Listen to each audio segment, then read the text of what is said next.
Halo kawan TNG, kembali bertemu dengan saya Eko Utomo, owner dari TNG Farm di kota Klaten. Nah, kali ini saya akan membahas kualitas apa yang dimiliki oleh seorang peternak yang sukses, yaitu kualitas untuk berani uji coba dan mengubah apa yang tidak berjalan selama ini. Saksikan ya.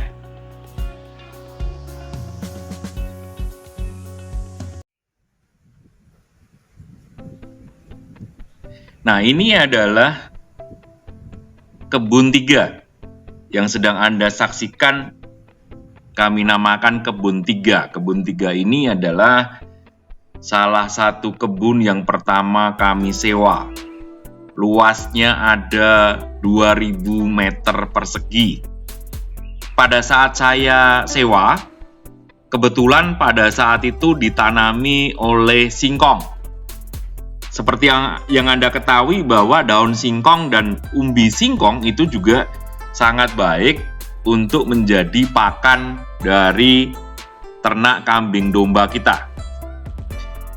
Nah, akhirnya saya perintahkan kepada teman-teman ABK untuk kemudian di sela-sela dari tanaman singkong ditanami rumput. Rumputnya dipilih pacong dan kemudian ada juga ditanami singkong karet di pinggir-pinggir dan kemudian di bagian tengah itu ditanami sengon. Di sisi-sisinya juga kita tanami pohon pisang. Nah, tujuannya adalah apa? Pada waktu itu tujuannya adalah untuk bisa menyediakan sebuah kebun yang sifatnya tumpang sari sehingga pada waktu panen dilakukan kita bisa mendapatkan rumput sekaligus bisa mendapatkan ramban yang akan mencukupi kebutuhan nutrisi dari ternak. Sesudah berjalan kurang lebih 4 bulan, sudah dilakukan 2 kali panen rumput, itu kita sadari ternyata bahwa pertumbuhan dari singkong itu kurang baik. Ternyata kalau kita menanam singkong dan kemudian tidak kita pelihara secara intens, yang terjadi adalah perkembangan singkong makan ini menjadi kurang bagus. Pertumbuhannya terhambat, daunnya juga sedikit, padahal kita cari adalah daun untuk ramban. Nah, oleh karena itu pada waktu itu kemudian saya melakukan perubahan yang kedua. Kalau perubahan pertama dari singkong ditambah dengan tanaman lain-lain termasuk rumpun dan ramban yang lain, di perubahan yang kedua ini saya minta agar singkong makannya dicabut semua, kemudian digantikan oleh rumput, digantikan oleh indigo vera, sehingga kemudian yang tersisa adalah singkong karet. Nah, kondisinya saat ini seperti yang Anda lihat. Semuanya tumbuh dengan baik dan pada waktu dipanen hasilnya cukup bagus, walaupun tentu saja ada yang kurang optimal seperti pohon pisang. Pohon pisang ini baru akan berkembang bagus pada saat yang lain dipanen sehingga kecukupan sinar matahari dan nutrisinya berlimpah buat dia. Apakah ini kemudian membuat saya puas dengan kondisi dari lahan ini? Sabar dulu ya. Ternyata masih butuh perubahan uji coba yang berikutnya. Seperti yang kawan-kawan ketahui, bahwa untuk menjadi peternak yang mandiri adalah sebagian besar dari pakan harus bisa kita penuhi sendiri. Artinya TNG bergerak menyediakan pakan hijauan, baik itu rumput maupun ramban dari hasil tanaman yang dilakukan di lahan-lahan sewa. Nah, untuk melakukannya maka TNG menggunakan teknik yang dinamakan teknik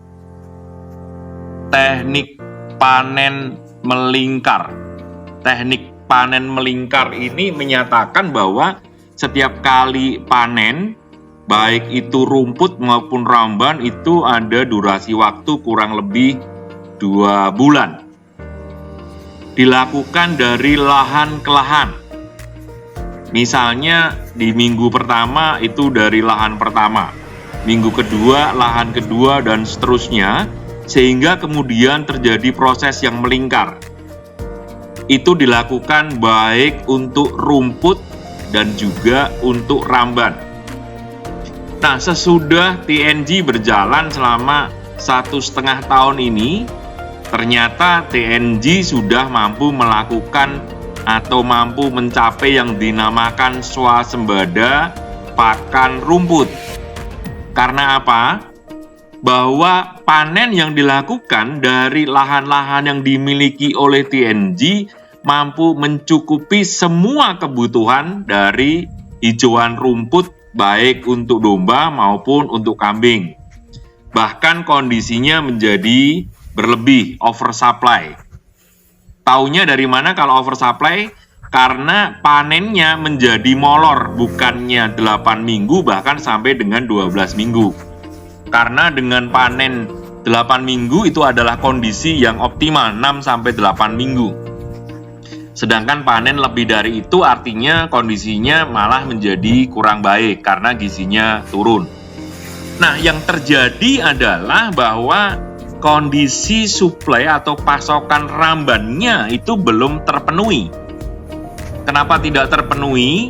Karena di dalam satu lingkaran selama 8 minggu atau 2 bulan, itu TNG di minggu yang ke-5 atau ke-6 maka kita sudah kehabisan ramban. Sehingga dengan demikian maka pakan tambahan menjadi lebih banyak, sehingga yang terjadi adalah biaya produksi, biaya pakan menjadi meningkat. Jika sedang beruntung, maka ramban tadi bisa didapatkan dari ramban, dari lahan-lahan, dari warga sekitar. Tetapi kita tidak bisa menjamin apa yang kita akan dapatkan. Kadang-kadang kita dapat ramban mahoni, kadang-kadang kita dapat ramban durian, kadang-kadang kita dapat ramban sengon, kadang-kadang kita dapat ramban rambutan, dan lain sebagainya. Tetapi konsistensi dari gizinya menjadi tidak konsisten. Sementara yang dibutuhkan untuk kamper misalnya adalah ramban yang bernutrisi tinggi seperti indigo vera, gamal, sengon, dan lain sebagainya. Nah, oleh karena itu saya putuskan bahwa kebun 3 ini nanti rumputnya akan kita bedol. Pada saat panen dilakukan, rumput akan dibedol, akan dicabut, kemudian akan digantikan total semuanya dengan ramban. Rambannya sekarang ramban andalan dari TNG itu ada indigo vera, ada singkong karet, dan gamal. Ada 3 itu yang paling utama. Walaupun kita juga akan tanam misalnya trichantera, kemudian juga kita tanam singkong Papua, tetapi jumlahnya belum begitu banyak. Dengan adanya perubahan ini, maka kita harapkan bahwa kontribusi dari pasokan ramban akan meningkat, walaupun dengan konsekuensi pasokan dari rumput akan berkurang. Tetapi yang dicari adalah titik keseimbangan agar baik itu pasokan ramban dan pasokan rumput akan melingkar sehingga mencukupi kebutuhan dari ternak TNG yang jumlahnya sekitar 300 ekor, baik itu indukan maupun cempe-cempenya. Pada saat ini TNG juga sudah menambah lahan sewa seluas 5.000 meter persegi atau setengah hektar untuk khusus tanaman ramban indigo vera dan singkong karet. Nah, perubahan-perubahan yang terjadi kenapa harus dilakukan? Karena ternyata pada saat perencanaan di awal ada terjadi kesalahan asumsi pada saat diimplementasi. pada saat itu saya mengasumsikan bahwa kebutuhan pakan yang bagus dengan perbandingan 80 lahan rumput dan 20 lahan ramban. Ternyata kondisi itu hanya bisa memenuhi kebutuhan secara volume, tetapi secara nutrisi kurang. Karena rumput itu produksinya tinggi, tetapi protein kasarnya cenderung rendah. Sementara kambing, apalagi kambing perah, kebutuhan nutrisinya sangat tinggi. Nah, oleh karena itu strateginya diubah. Sekarang strategi lahannya adalah 80% ramban dan 20% rumput. Apakah perubahan ini mudah? Tentu saja tidak mudah. Seperti Anda ketahui, TNG terlanjur menanam banyak lahan rumput. Tetapi perubahan harus dilakukan agar kemudian tadi kondisi mandiri, swasembada pangan bisa dilakukan. Hasilnya gimana? Hasilnya kita tunggu ya. Nanti akan kita berikan laporan sekitar 4-5 bulan yang akan datang. Nah, bagaimana dengan Anda? Apakah Anda berhenti dengan kondisi saat ini? Tetapi apakah teman-teman berani untuk melakukan perubahan dan percobaan untuk hasil yang lebih baik buat peternakan Anda? Nah, buat kawan-kawan yang baru pertama kali ketemu dengan channel ini, jangan lupa ya, subscribe, like, komen, dan share. Setiap 2 kali dalam seminggu, Anda akan mendapatkan video-video yang menarik, diskusi tentang bisnis dan mengembangkan bisnis untuk peternakan yang lebih baik. Salam sukses buat Anda semua.